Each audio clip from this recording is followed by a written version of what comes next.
প্রত্যেক সপ্তাহের মতন এ সপ্তাহেও মার্কেট নিয়ে আলোচনা করব। নিফটি ব্যাংক নিফটি এ সপ্তাহে কীরকম মুভ করবে এবং নিফটি ব্যাংক নিফটির কোথায় স্ট্রং সাপোর্ট আছে সে বিষয়ে আলোচনা করব। তাহলে চলুন ভিডিওটা শুরু করা যাক। ভিডিও শুরু করার আগে বলি, চ্যানেলে যদি ফার্স্ট টাইম ভিজিট করে থাকেন তাহলে অবশ্যই চ্যানেলটা সাবস্ক্রাইব করে নেবেন আর পাশে থাকা বেল আইকনটা প্রেস করে রাখবেন। আমি ভিডিও আপলোড করার সাথে সাথে আপনাদের কাছে ভিডিওটা পৌঁছে যায়। আমরা লাস্ট ফ্রাইডেতে দেখেছি যে মার্কেটের মধ্যে একটা হিউজ সেলিং হয়েছে। নিফটি প্রায় 450 পয়েন্টের মতন ডিক্লাইন দেখিয়েছিল। কেন মার্কেটের ভেতরে এতটা সেলিং হয়েছিল সে বিষয়ে আমি লাস্ট দুটো ভিডিওয়ে আপনাদের সাথে আলোচনা করেছি। আজকের ভিডিওয়ে শুধুমাত্র নিফটি ব্যাংক নিফটির লেভেল নিয়ে ডিসকাস করব। তো আমরা এ সপ্তাহে নিফটি যদি 22,250-এর উপর ট্রেড করে সাস্টেন করতে পারে তাহলে ওপরের দিকে আমরা নিফটিকে 22,450 থেকে 500 পর্যন্ত আপসাইড দেখতে পেতে পারি। আর যদি কোনো কারণে নিফটি 22,090 লেভেলকে ব্রেক করে নিচে ট্রেড করতে থাকে তাহলে নিচের দিকে আমরা 21,650 থেকে 21,500 পর্যন্ত নিচের দিকে আসতে দেখতে পারি। তো এবারে আমরা দেখব মানডেতে মার্কেট কীরকম ওপেন হতে পারে। তার আগে আমরা একবার গ্লোবাল মার্কেটের দিকে ফোকাস করব। গ্লোবাল মার্কেটে আমরা দেখতে পাচ্ছি ইউএস মার্কেটে লাস্ট ফ্রাইডেতে ডাউন জোনে 600 পয়েন্ট এবং ন্যাসডাকে 300 পয়েন্ট পজিটিভে ক্লোজ হয়েছে। তো আমাদের মানডেতে নিফটি হয়তো একটা গ্যাপ আপ ওপেনিং দেখাতে পারে।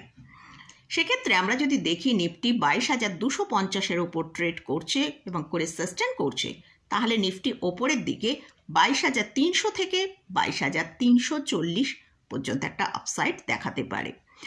আর যদি কোনো কারণে নিফটি 22,090-কে ব্রেক করে নিচের দিকে ট্রেড করে তাহলে আমরা ইমিডিয়েট নিফটিকে 21,900 থেকে 21,850 পর্যন্ত নিচের দিকে আসতে দেখতে পারি।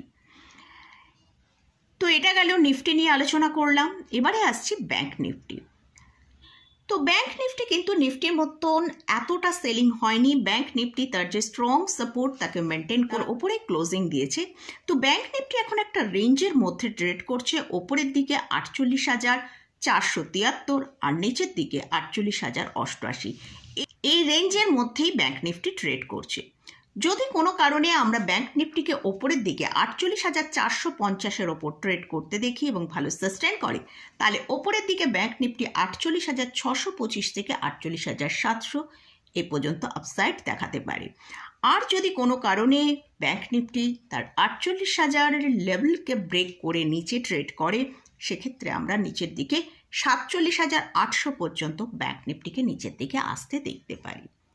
তো এটা মোটামুটি নিফটি এবং ব্যাংক নিফটি নিয়ে আলোচনা করলাম। আমরা লাস্ট ফ্রাইডেতে ইউএস মার্কেটে একটা ভালো আপসাইড দেখেছি। তো সেটা হয়তো আমাদের মানডে মার্কেটে আমরা ওপেনিং টাইমে একটা গ্যাপ আপ ওপেনিং দেখতে পেতে পারি। তো সেটা কতটা সাস্টেন করে তার জন্যই লেভেলগুলো নিয়ে ডিসকাস করলাম। যদি এই লেভেলগুলো ঠিকঠাক মেনটেন করতে পারে তাহলে হয়তো ওপরের দিকে আমরা একটা আপসাইড দেখতে পেতে পারি। তো মোটামুটি এই যে নিফটি ব্যাংক নিফটি নিয়ে আলোচনা করলাম, এটা জাস্ট আমি আমার ভিউটা আপনাদের সাথে শেয়ার করলাম।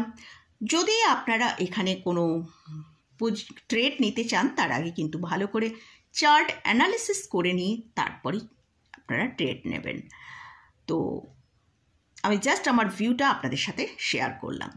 তো মোটামুটি আজকের মতন ভিডিওটা এখানেই শেষ করছি। ভিডিওটা যদি ভালো লাগে অবশ্যই লাইক করবেন, শেয়ার করবেন, সাবস্ক্রাইব করবেন। ধন্যবাদ।